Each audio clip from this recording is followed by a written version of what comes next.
¿Qué pasa, chica? Hola, Cookie. ¿Viste Game of Thrones? Yo no veo eso, Cuquita. Okay, great. So last night...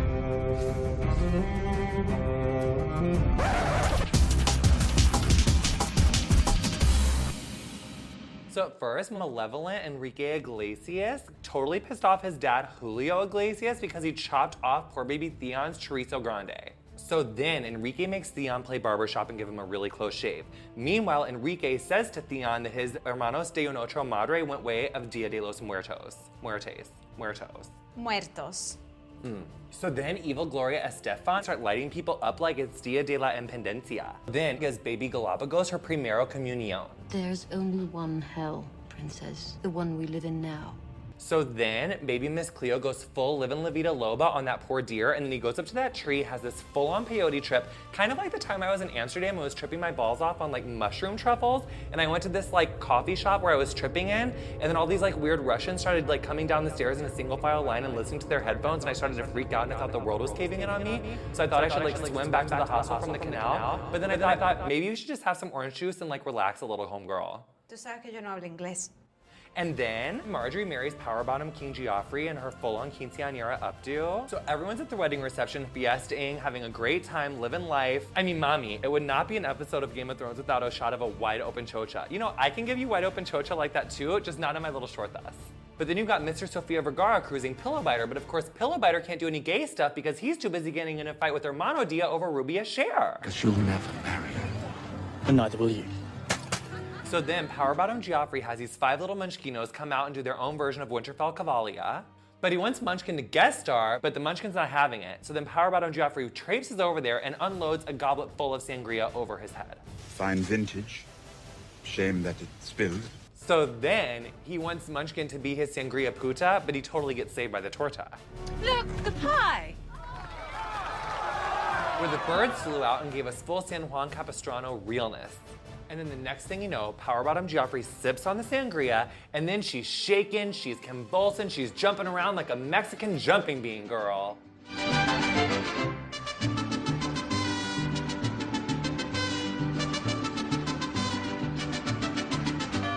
And then he's mucho muerto girl. But I just have to fucking say, after all the time that I've waited for his bitch little puta ass to be taken out, I thought I was gonna get a little bit more torture, a little bit more suffering. It's like, he got dead in like 5 seconds. Do you remember what he did to my homegirl, Roz? Do you know her? She's so fucking fabulous. I could not believe that he like got out that easily. I just really felt that he deserved like a much worse, like tumultuous, like horrific, longer death. Like almost survived the poisoning, but then didn't, and then got raped and beaten and killed like 10 times. Entonces, Julio Iglesias y Enrique Iglesias y Gloria Estefan fueron a un quinceañero y comieron torta, pero también era el Día de los Muertos. Sí, exactamente. Ay, sí, mama, you're giving me full Talisa Star Costa Coachella realidad, ¿okay? Me encanta mi pelo. ¿Dónde están? Mis dragones. It's Miss Dragones.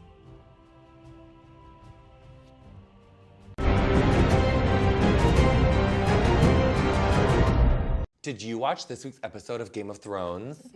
I did. But I just ate a pot cookie. Girl, I got you. I'll talk you up the ledge. It's okay, it's okay. It was banging, girl.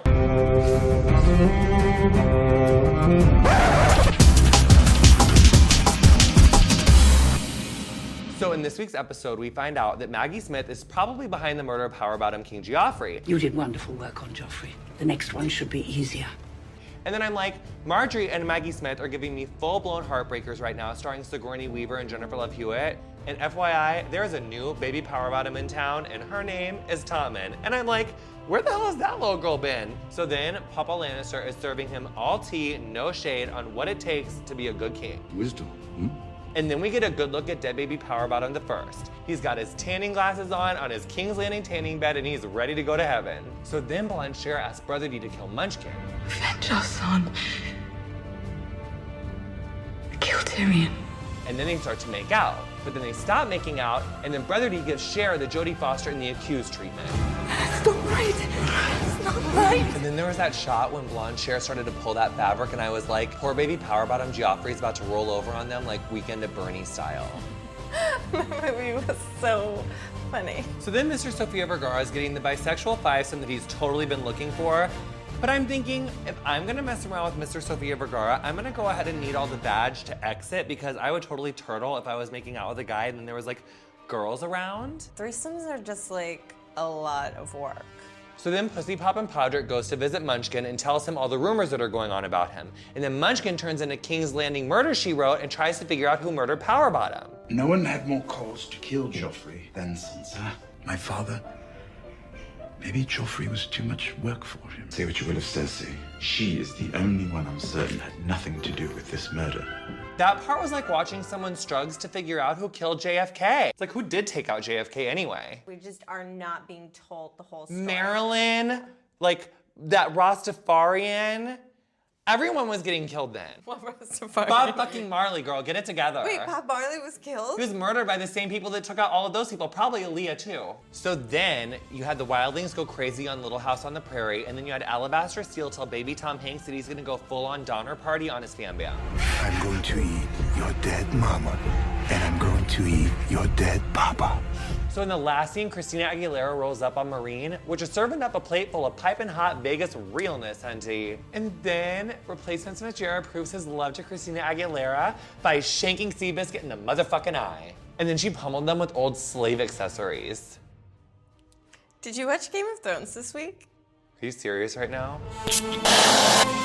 Darling, this is giving me full Melisandre realness. I love it. Where are My dragons.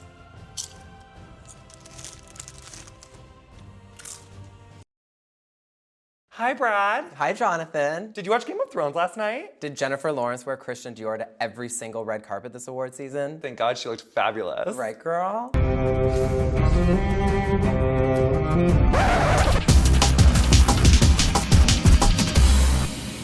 So at the beginning, you had Christina Aguilera's polyamorous girlfriend explaining to baby Barack Obama how to speak English. Oh yeah, and then baby Barack Obama and the slaves like broke into this castle thingy, and I actually thought that they just started playing the beginning of Madonna's Express Yourself video, and the turbines were gonna start going, Yes, and the guys in honey. the ripped jeans were gonna come with the chains. Christina was such a busy bee this week. She had such a list of things to do. She had to give the slaves swords, she had to give you like Angelina Jolie meets Princess Di realness, and then she had to crucify all the slave masters. All while giving you Princess Bride hair. I hate their language more than anything. It seems like this really weird hybrid between like Winterfell tongues and like Slytherin talk from Harry Potter, where it's all like and then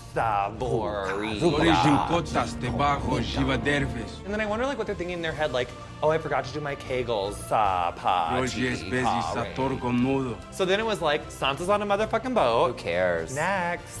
So Blanche's getting lit and she's giving us her full August in Osage County. Our poor little brother. He'd kill us all if he could. Did you notice that even though Blanchard is feeling totally down, she put on a big statement cocktail ring on her index finger? I love that Joan Rivers QVC Winterfell collection. So then Marjorie's like a reverse Woody Allen to that poor Tommen, because Marjorie's got like those predator eyebrows because like they're too far apart, and Woody Allen kind of has that too, because like nothing says like creepy pedophile more than like a thin, mingy brow. And then you've got Tilda and Brother D having their full-on bodyguard moment, except for in this case, Tilda is Kevin Costner and Brother D is Whitney.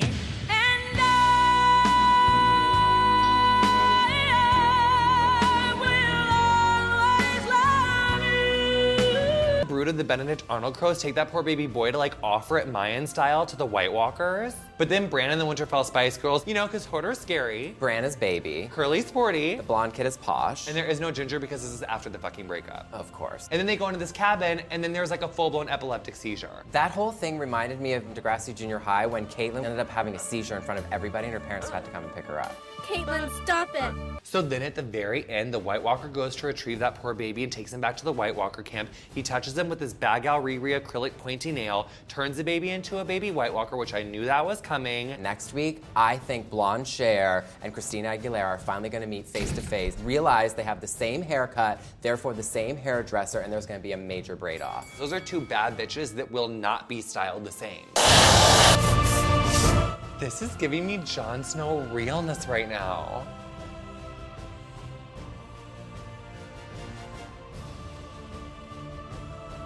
Where are my dragons? Okay, can you not use the fan like that? It's like really cold. Okay, I guess I will go get my jacket.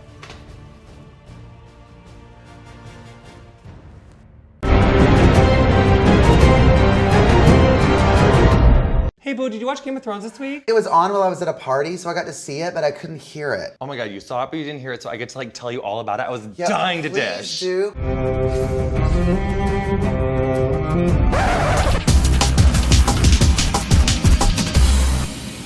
So at first you had the new Power Bottom getting his baby girl coronation, and she was wearing these 3 really fly turtlenecks. Oh, that was the little boy that looked like Shirley Jones. So then they cut to Christina Aguilera and Sir Carlisle telling her that like these slave masters re-enslaved the slaves after she'd already freed them, so that she needs to go back there and like check them. I will do what queens do. I will rule. So then Busted Redhead arrives at this gorgeous castle that's owned by her aunt, who's this like pre-surgery Kathy Griffin lookalike. And then you find out that Alan Cumming is playing her like a fiddle, but she really doesn't care because she's dying to make like Jay-Z and Beyonce in Drunken Love and get down with her bad self. I'm going to scream when my husband makes love to me. So then Blonde Cher's having a powwow with Daddy Lannister. She finds out that they've been George Bushing it in Iraq, King's Landing, and there's no gold left. Do they have dragons? No. So like some houses have dragons and some don't. It's like some houses have a pool. Some houses have dragons. So pre-surgery Kathy Griffin gives Busted Redhead this plate full of like mysterious treats. And I'm like, I really hope she washed her hands after all that mussing she just got done doing. And did you see those sweets? It was like trembling, cold, lugubrious egg pudding meat. And then it's Podrick and Tilda. I don't know what they're doing, like a sitcom, like Podrick and Tilda's Laverne and Shirley.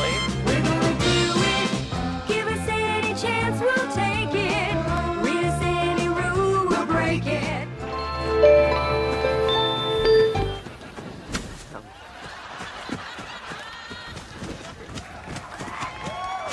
Have you ever cooked rabbit before? No, my lady. Did you ever cook anything for Lord Tyrion? No, my lady. And then we cut to the rape ranch, and then Hot Jon Snow and co come gallivanting in. Meanwhile, Gone Girl Ben Affleck goes to rescue Miss Cleo, but then you find out he's not being rescued, he's being kidnapped, so he wargs into Hodor, and then Hodor, aka Miss Cleo, rescues Miss Cleo. So then Jon Snow comes toe-to-toe with King Rape. Like that whole scene, I was like, ah! No! Girl! Oh my God! Please no! What an effect the show has on you. But then, rape victim number 47 becomes an integral part of saving the day because she shanks King Rape in the neck. And then you think that King Rape is just gonna give her hell, but then Jon Snow doggy styles him in the back of the head with a sword. And then at the end, Jon Snow offers all of the Rape sisters jobs, but they were kind of like, you know, Jon, with all due respect, we're just gonna do our own thing. But before you leave, would you help us burn down Rape Ranch like Gilbert Grape style? So thanks, I'm really glad we talked about that. So my hair, here's what I want to do. Bald. No way, Jose. This is serving me Gendry Baratheon realness. Ooh, who the fuck is that? It's that bastard baby for the Baratheon king. Where are my dragons? No, girl, this is like the hardest job I've ever had. Who is that? Don't mind her.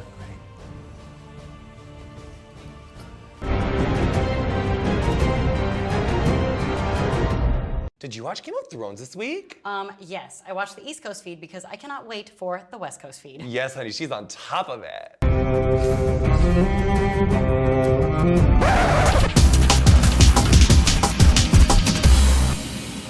Get your passports ready, girl, because scrawny Christopher Maloney is on a ship and she's on her way to Iron City Bank. Yeah, girl, he's got to get those war loans. But girl, those business loans get declined, and then 70s Sean Connery has to go all Queen Latifah and Beauty Shop to try to get them to change their fucking mind. There's only one reliable leader left in Westeros.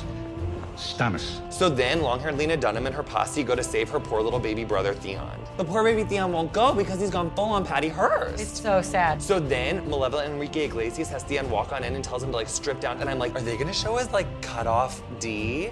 I was like, oh, Oh yeah, and I was like, what? No, oh, please don't. Oh, Why, show us cut off baby, D? little Theon, why? So then we get to rendezvous with Christina Aguilera. She's in her castle, and she's just fielding town hall complaints all day long. There are 212 supplicants waiting, Your Grace. Send the next one in. She was busier than Covered California on April 15th. Did you sign up? Oh, I totally did. Silver plan, Blue Cross Blue Shield, hey. So then Mr. Sofia Vergara is questioning Dr. Evil to try to find out where he falls on the Kinsey scale. You know, like if he's gay, straight, whatever. But then he's surprised to find out that he's properly asexual. I hope you won't be offended when I say I never would have guessed. So then Munchie Munch is stomping it down the runway on her way to People's Court. This is the defendant. This is the plaintiff. Both parties have agreed to have their dispute settled here, the People's Court. But then all those GD witnesses are Pinocchioing on poor Munch Munch. I know that he's guilty. But then he starts to raise up like Conchita Wurst. And he's like, all of you guys have me on trial, not for murder, but because I'm a little shorty. I've been on trial for that my entire life. He's giving them the truth. They can't handle it. Who are you gonna check, boo? I wish I was the monster you think I am. He's like, you don't think I'm a monster just because I'm a little shorty, but I'm not. Yeah, you're the monsters. Fuck you, monsters. Fuck you, monsters. I wish I had enough poison for the whole pack of you. And I'm gonna fucking Mortal Kombat your silly ass from here to last week. I demand a trial by combat. KO, you're dead, I'm alive. You hear that, Circe? You hear that with your big Rapunzel braid? I don't think so. Get out of here. I wanna kiss you right now. I want to kiss you too. Ooh, yes, girl. This is serving me Arya Stark, baby Kristen Stewart, perfection. Where are my dragons? Okay, I have to get back there. I have to get back there. Thank you.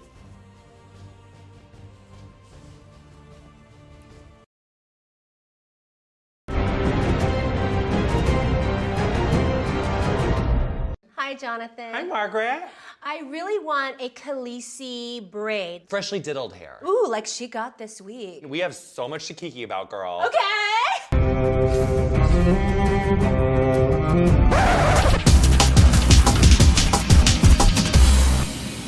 So my homegirl Munch Munch is in her jail cell and she's trying to get to the bottom of her champion situation. And long in the tooth Liam Neeson, all he cares about is his new duster from Hot Topic. And that muscle bear, he was angry. Oh my God, she was suffering from such a severe case of roid rage. She would be such a good top. Or a really bossy bottom. And Blanchard comes in, she's got this real Muppety quality, you know, she's got a hand up her skirt, like she's getting fisted while she's walking down. So then baby Kristen Stewart and Dog the Bounty Hunter were having their paper moon moment, you know, because he taught her how to stab someone in the heart. I can't believe that guy's name was Rouge. What's your name? Rouge. I mean, honestly, her drag mother must have been drunk when she named her that. And then Jimmy Page is all over Jon Snow, serving him landlord realness. No pets, no smoking, no hibachi. So then busted Josh Groban sneakily saunters into Christina Aguilera's hotel room. Take off your clothes. You know, for me, that's not how I would have handled that situation. I would have like been so verbal about it. I would have just like let my tushy do the talking. I bet she pegged him. Pegging? What's that? Pegging is like when, if you're a girl and your boyfriend wants to get fucked, you put on a strap-on dildo and you fuck him up the ass, and it's pegging. You are so smart. I know, it's amazing. And then, whilst doing the walk of shame, busted Josh Groban runs into Sir Carlisle. Oh, I call him out of Africa. Oh my God, I can totally see that. And evil Red Riding Hood is taking a steampunk bath. And she was unveiling her Deviant Lush collection. Sidebar, I'm usually not a breast man, but I really liked the way her boobs laid in that like bathtub. They were like, hey girl. So then Hot Pie is giving Podrick and Tilda a pie, and she will not stop talking about this hideous gravy. Don't get me started on the gravy. You cannot give up on the gravy. No gravy, no pie. So then Hot Pie comes up with all this intel. What about no kidney pie? Oh yeah. And Tilda is like, Queen, 140 characters or less. So then Mr. Sofia Vergara pays Munchie Munch a visit, and he's like, we rendezvoused this one time when we were all kids. Like, the word on the street was that you were this monster baby. Claws, one red eye. The privates of both a girl and a boy. That would have made things so much easier. But then when we finally got to go see you, like, you're not a monster, you're nothing but a little baby. And then Mr. Sofia Vergara was like, you know what? I got the eye of the tiger, a fighter. Dancing through the fire. I will be your champion. And you're gonna hear me roar. And then the last scene, oh my God, busted redhead gets so mad at her Joyce DeWitt fiance for messing up her Bob Ross castle. And then Vintage Alan Cummings strolls in, puts his lips on his daughter niece, and then pre-surgery Kathy Griffin sees the entire thing. Oh, I don't think you should call her pre-surgery Kathy Griffin. She's one of my best friends, and she's gorgeous, so. She's totally gorgeous. So then, not pre-surgery Kathy Griffin shows poor baby Sansa the moonroof. And then Vintage Alan Cummings negotiates her release. Let her go, Lisa. And you think he's gonna say something nice like, I love you, but actually he says, I have only loved one woman my entire life. Your sister. Bye.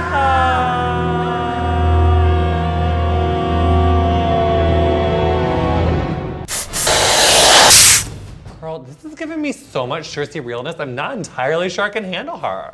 when you play the Game of Thrones, you win or you die. Where are? My dragons. Okay, that's gonna be $458, Margaret. Do you wanna put the tip on the card or in cash? Okay, you have to pay for your service.